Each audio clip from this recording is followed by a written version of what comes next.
Hello मंडळी, तर आज मी बनवली आहे दाल मखनी, तेही माझ्या पद्धतीने. तुम्हाला जर माझी रेसिपी आवडली तर कमेंट जरूर करा आणि लाईक, शेअर, सबस्क्राईब करायला विसरू नका. तर आता ह्याच्यासाठी मी घेतलेले आहेत हे काळी उडीद, रात्रभर भिजत घातलेले आहेत. त्याच्यात राजमा घेतलेला आहे, 1 वाटी मी काळी उडीद घेतले आहेत आणि पाव वाटी राजमा घेतला आहे. हा सकाळी मी स्वच्छ धुवून घेतला आहे. त्याच्यानंतर आपल्याला कुकरमध्ये घालायचं आहे. कुकरमध्ये आपण 1 दालचिनीचा तुकडा आणि 2 तेजपत्ता घेतलेला आहे आणि अर्धा चमचा तिखट घातलेला आहे.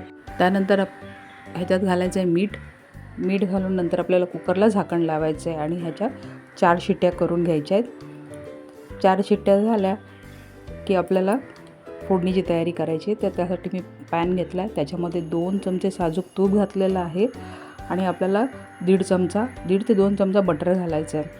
बटर घातल्यानंतर व्यवस्थित असं मेल्ट झालं की त्याच्यात आपल्याला जिरं घालायचं आहे. जिरं घातल्यानंतर आपल्याला ह्याच्यात घालायचं आहे खडे मसाले.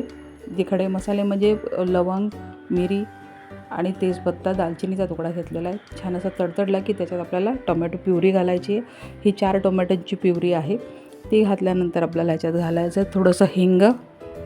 त्यानंतर छान असं आपल्याला परतून घ्यायचं आहे. तेल सुटेपर्यंत आपल्याला टोमॅटो प्युरी छान परतायची आहे. त्याच्यानंतर आपल्याला घालायचं आहे 1 चमचा आलं लसणाची पेस्ट. तीही छान असं परतून घेऊया. त्याच्यानंतर आपल्याला ह्याच्यात मसाले घालायचे आहेत. तर त्याच्यासाठी आपण ह्याच्यात घेतलेला आहे 1.5 चमचा मिरची पावडर, त्याच्यानंतर 1 चमचा धना पावडर आणि अर्धा चमचा घालणार आहोत जिरं पावडर. हेही तेलात छान असं आपण परतून घेऊया. अगदी तेल सुटेपर्यंत आपल्याला छान परतायचं आहे. आता कुकरमधलं आपण उडदाची डाळ आणि राजमा बघूया.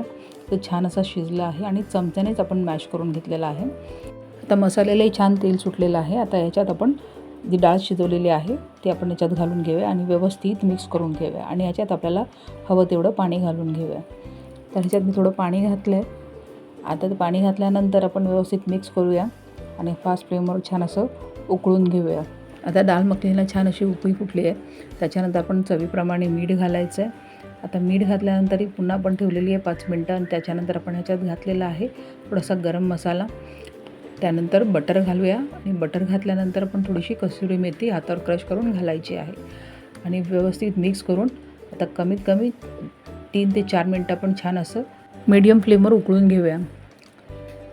3-4 मिनटानंतर आपण ह्याच्यात घातलेलं आहे अर्धा वाटी दूध घातल्यामुळे छान अशी टेस्ट येते. तुम्ही दूध नक्कीच घाला. दूध घातल्यानंतर आपण व्यवस्थित मिक्स करूया आणि पुन्हा 2 मिनटं ठेवूया आणि 2 मिनटानंतर तुम्ही बघू शकता दाल मखनी आपली तयार झालेली आहे. आता सर्व करूया.